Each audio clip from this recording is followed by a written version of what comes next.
Hello दोस्तों, आपका स्वागत है आपके अपने यूट्यूब चैनल कैम्स्ट्री में। आशा करता हूँ कि आप लोग अच्छे होंगे और मैं भी अच्छा हूँ।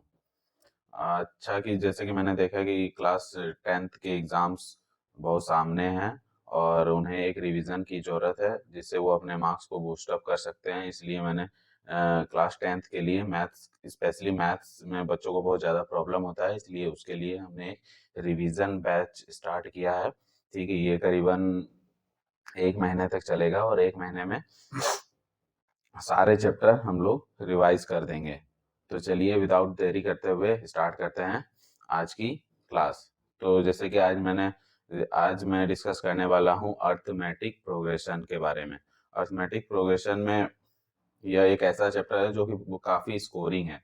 बहुत इसमें 2-3 कॉन्सेप्ट है, इसी से हमारे बोर्ड्स में अच्छे खासे क्वेश्चंस पूछ लिए जाते हैं।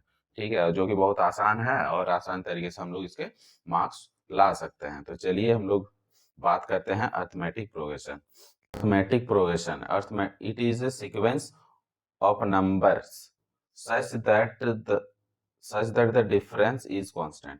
ठीक है, सीक्वेंस आप क्या समझते हैं? सीक्वेंस इन द सेंस कि मतलब जो भी डिफरेंस, जैसे कि एग्जांपल के तौर पे आप अगर देखेंगे, मान लीजिए 1 2 3 4 5 अप टू 100 टर्म्स है। ठीक है, तो इसमें क्या है कि इन लोग के बीच का डिफरेंस अगर करिएगा, जैसे कि सेकंड वन, इसको इससे माइनस करना है तो ये 1 मिलेगा, इसको इससे माइनस करेंगे तो 1। तो अगर हर किसी के बीच का डिफरेंस कितना है? 1 है। तो यहाँ पे क्या बोला गया है? कांस्टेंट डिफरेंस होना चाहिए, तभी हम किसी भी सीरीज जो भी है उसको हम लोग क्या बोलेंगे कि वो की एपी में है। जैसे कि ये सीरीज तो आपने देख लिया। अगर इसके बारे में हम लोग डिस्कस करेंगे तो ये 100 है, 70 है, यानी यहाँ पे 30 का डिफरेंस है, -30, -30, -30। तो ऐसे करके ये सीरीज आगे बढ़ते जाएगा। कांस्टेंट डिफरेंस रहेगा तो उसको हम लोग एपी बोलेंगे। इसमें कौन सा डिफरेंस है? इसमें तो जीरो लग रहा है। देखिए सारा टर्म क्या है? 6 6 6 6 है। इसमें क्या है? कितना का डिफरेंस है? 2 का डिफरेंस है। ठीक है। एपी अगर हम लोग बोलेंगे तो एपी कितने तरह के होते हैं? 2 तरह के होते हैं। एक फाइनाइट एपी होता है और एक क्या होता है? इनफाइनाइट एपी होता है। फाइनाइट एपी वो होता है जिसमें लिमिटेड नंबर ऑफ टर्म्स होता है। जैसे कि फर्स्ट वन में देखिए कि ये सीरीज स्टार्ट तो हुआ, कहाँ पे खत्म हो गया? 100 पे खत्म हो गया। तो ये क्या है? इसका 100 फाइनाइट है, इसलिए इसको क्या बोलेंगे? Finite AP.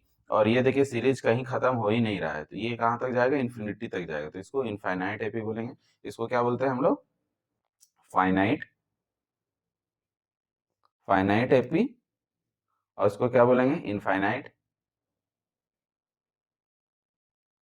एपी। इसको भी क्या बोलेंगे? इस भी खत्म नहीं होने वाला तो इनफाइनाइट एपी। इसको क्या बोलेंगे? Finite AP. ठीक है, तो इतना तो हमने डिस्कस कर लिया कि ये तो जस्ट क्या बोले इसका इसका सिर्फ डिस्कशन है, थोड़ा बहुत डिस्कशन है। आपको ये सब चीजें, ज्यादा चीजें याद रखने की जरूरत है नहीं। याद करने की आपको जरूरत इसलिए नहीं है क्योंकि मैं इस तरह से आप लोगों को समझा दूंगा कि आप लोग हर सवाल बहुत अच्छे से कर पाएंगे। याद रखने की आप लोगों को जरूरत नहीं पड़ेगी। ठीक है, तो चलिए अगर आगे हम लोग बात कर लेते हैं, जैसे कि जनरल टर्म्स। जनरल टर्म्स किसी भी एपी का क्या होता है? General terms. जनरल टर्म्स की अगर बात करें, सब कुछ समझाऊंगा दोस्तों आराम से। ठीक है, जनरल टर्म्स की अगर बात करें तो क्या होता है? पहला टर्म को हम लोग ए बोलते हैं, उसके बाद दूसरे टर्म को ए प्लस डी। ठीक है, तीसरा टर्म क्या होगा? तीसरा टर्म को अगर बात करें, ए प्लस 2d। चौथा टर्म का बात करें तो क्या होगा? ए प्लस 3d। और ऐसे ये बढ़ते जाएगा। ठीक है, अच्छा यहाँ पे ए क्या है? ए इज इक्वल टू क्या है कि कॉम a is equal to first term और डी इज इक्वल टू क्या है? Common difference. अब ये फर्स्ट टर्म और कॉमन डिफरेंस क्या है दोस्तों? वो भी डिफरेंस। ठीक है, इसके बारे में भी हम लोग थोड़ा डिस्कस कर लेते हैं। ठीक है, मान लीजिए कि हम एक एक एग्जांपल ले लेते हैं। एग्जांपल के तौर पे अगर मान लीजिए दूसरा वाला सीरीज उठाते हैं जो कि है 170 30, सॉरी 40 है, 10 है, और ये आगे की तरफ बढ़ते जाएगा। अगर हम लोग फर्स्ट टर्म के ये जो पहला टर्म है उसको हम लोग क्या बोल दिए? ए बोल दिए। और इन दोनों के बीच का difference, difference in the sense की नेक्स्ट टर्म, डिफरेंस डी, इन दोनों के बीच के डिफरेंस को हम लोग डी बोलते हैं। ठीक है, और डी क्या होगा? हमारा नेक्स्ट टर्म, यानी इसको हम लोग बोल रहे हैं नेक्स्ट टर्म, यानी next term n term, next term minus previous term. ठीक है, इससे हम लोग का क्या निकल जाएगा, डी निकल जाएगा। अगर हम यहाँ पे डी निकालेंगे तो क्या हो जाएगा हमारा दोस्तों कि 70, नेक्स्ट टर्म क्या हमारा यहाँ पे 70 है, माइनस 100, तो कितना बचेगा दोस्तों, माइनस 30। यहाँ पर भी देखिएगा तो सेम आएगा, यहाँ पर भी देखिएगा तो सेम आएगा। मतलब ये सीरीज क्या है, अगर कॉमन डिफरेंस हर हर जगह अगर सेम होता है तो उसको हम लोग क्या बोलते हैं कि वो क्या इसमें है, एपी में है।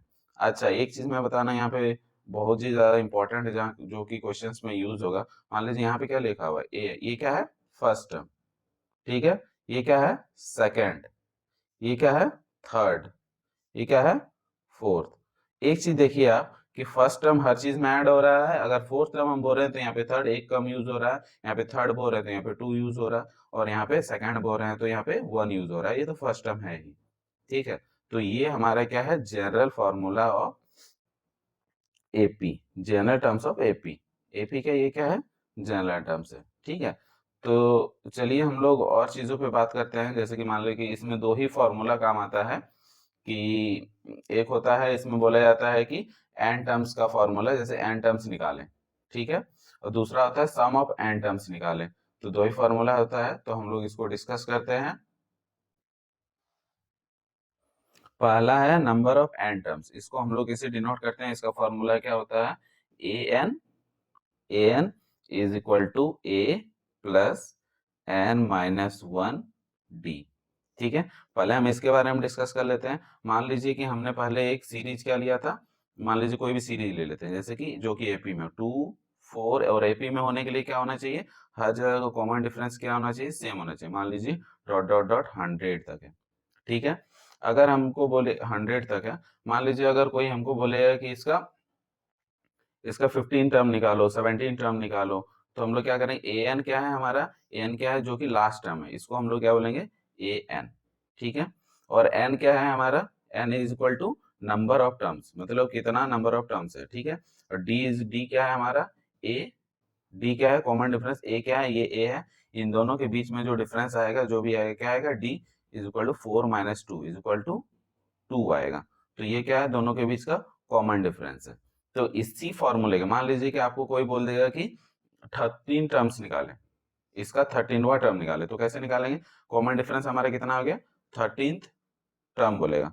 अब हम थोड़े ना ऐसे गिन गिन के करते रहेंगे, तो क्या करेंगे, 13 टर्म निकालेंगे।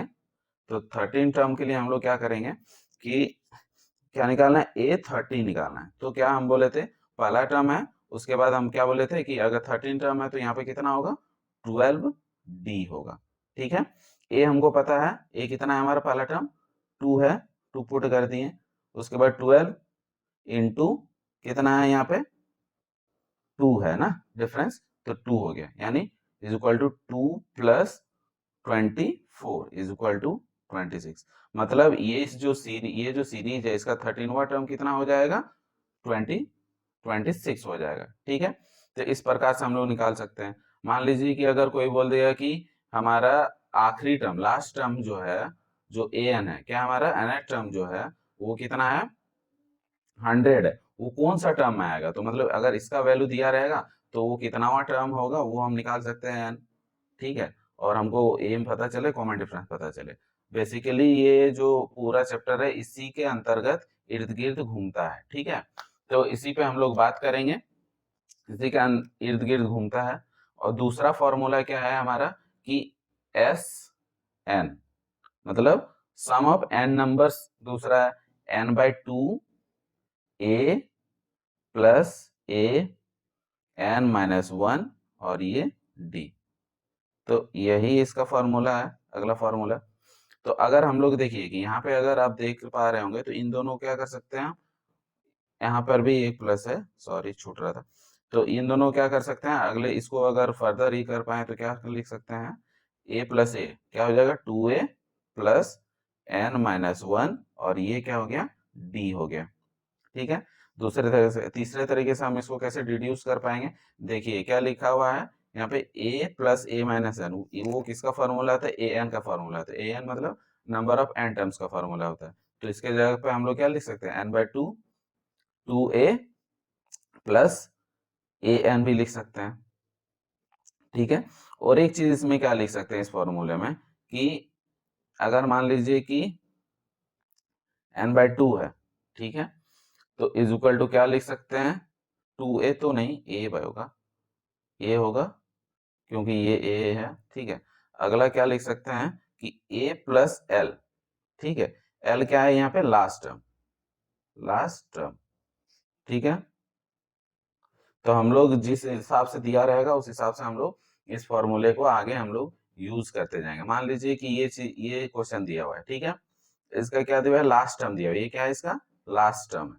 तो लास्ट टर्म और पहला टर्म हमको पता है, ठीक है, और n हमको n भी पता होगा, n पता, n कैसे निकालेंगे, इस फॉर्मूले में पुट करके n निकाल लेंगे। n कैसे निकालेंगे, मान लीजिए कि यहाँ पे 100 है, तो 100 क्या है, an क्या है, 100 है, a हमको पता है, d पता है, ठीक है, डी पता है, तो n निकल जाएगा यहाँ से।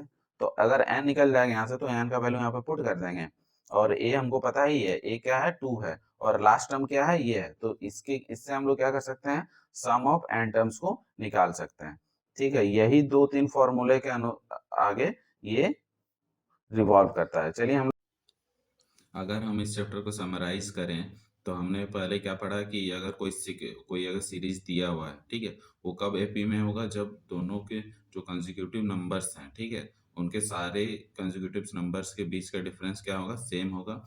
ए क्या हमारा फर्स्ट टर्म है और ए एन क्या है, एन एच टर्म है।